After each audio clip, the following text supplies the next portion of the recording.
மனுஷனுடைய அக்கிரமங்கள் பூமியிலே பெருகின போது தேவன் அந்த பூமியை நோக்கி பார்த்தார்.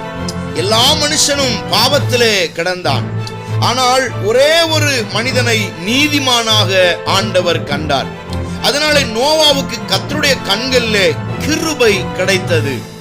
அவனை குறித்து வேதம் சொல்லுகிறது. எபிரேயர் 11:7 விசுவாசத்தினாலே நோவா தற்காலத்திலே காணாதவைகளை குறித்து தேவ எச்சரிப்பு பெற்று பயபக்தி உள்ளவனாகி தன் குடும்பத்தை இரட்சிப்பதற்கு பேழையை உண்டாக்கினான். குடும்பத்தை இரட்சிக்க ஒரு நல்ல மனிதன் தன் குடும்பத்தை இரட்சிக்க அவன் பிரயாசப்படுகிறான். அருமை தேவ பிள்ளைகளே, அவன் நோவாவுடைய காலத்திலே அவன் தன்னை மட்டும் காத்து கொண்டவன் அல்ல, தன்னை மட்டுமே பற்றி கவலைப்பட்டவன் அல்ல, தன் குடும்பத்தை காப்பாற்ற, தன் மனைவியை தன் பிள்ளைகளை காப்பாற்றக்கூடிய ஒரு தேவ மனிதனாய் ஒரு நீதிமானாய் இருந்தான். தேவ பிள்ளைகளே, முழு குடும்பத்தையும் காப்பாற்றுவதற்காக அவன் ஒரு பேழையை உண்டாக்கினான் என்று வேதம் சொல்லுகிறார்.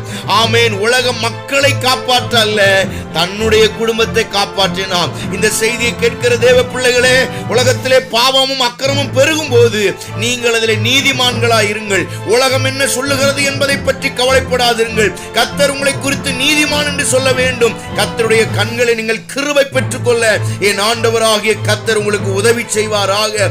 உங்களையும் ரட்சித்துக் கொள்ளுங்கள், உங்கள் குடும்பத்தை ரட்சித்துக் கொள்ளுங்கள்.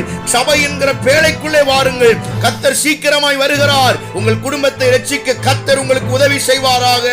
தேவனாகிய கர்த்தர் தாமே மகிமைப்படுவாராக. ஆமென், ஆமென்.